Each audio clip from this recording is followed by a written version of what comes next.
Hello दोस्तों, Rohit horror story में आपका स्वागत है। और मैं रोहित आज फिर से हाजिर हूँ एक नई कहानी के साथ।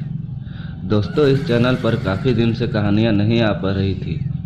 मेरी कुछ मजबूरियाँ थी, तो इसके लिए माफ़ी चाहता हूँ। आगे से ऐसा नहीं होगा।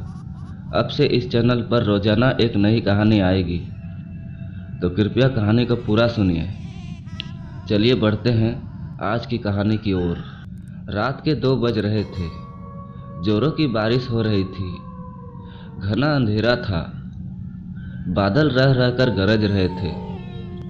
थोड़ी थोड़ी देर पर बिजली चमकती तो आसपास की चीजें दिखाई पड़ती थी, अन्यथा अपने हाथों को भी देखना मुश्किल लग रहा था। झारखंड के घाटशिला स्टेशन के बाहर रामदीन नाम का ऑटो चालक अपने ऑटो लगाए सवारी का इंतजार कर रहा था। इस मौसम में सवारी मिलने की उम्मीद काफ़ी कम थी, फिर भी उसे लग रहा था कि शायद थोड़ी देर बाद कोई सवारी मिल जाए। हो सकता है आने वाली ट्रेन से कोई सवारी आ जाए। लेकिन करीब 1 घंटे बाद ट्रेन आई। थोड़ी देर बाद बिजली चमकने पर एक 18 वर्ष की मॉडल सी लड़की अपने कंधे पर एक बैग लटकाए बाहर निकलती हुई दिखाई दी। वह सीधे उस ऑटो के पास पहुंची और मुसाबनी चलने को कहा। रामदीन ने कहा कि रात का वक्त है, इसलिए वहां चलने पर 500 रुपये लूँगा, नहीं तो 4 घंटे इंतज़ार कर लीजिए, सुबह 100 रुपये में ले चलूँगा।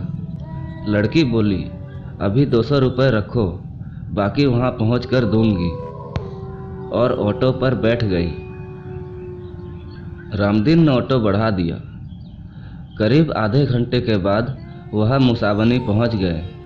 वहां एक मकान के बाहर लड़की ने गाड़ी रुकवाई और घर से पैसे लाने की बात कहकर अंदर चली गई। काफ़ी देर तक वह नहीं लौटी। रामदीन अकेले बैठे बैठे परेशान हो गया।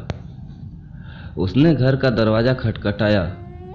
काफ़ी देर बाद एक बूढ़े व्यक्ति अपने आँख मसलते हुए दरवाज़ा खोला। उसने रामदीन से पूछा, तुम कौन हो और इतनी रात को किस लिए आए हो? रामदीन बोला, मैं एक ऑटो चालक हूँ, और जो मैम साहब थोड़ी देर पहले आई है, उन्होंने मेरा पूरा भाड़ा नहीं दिया है।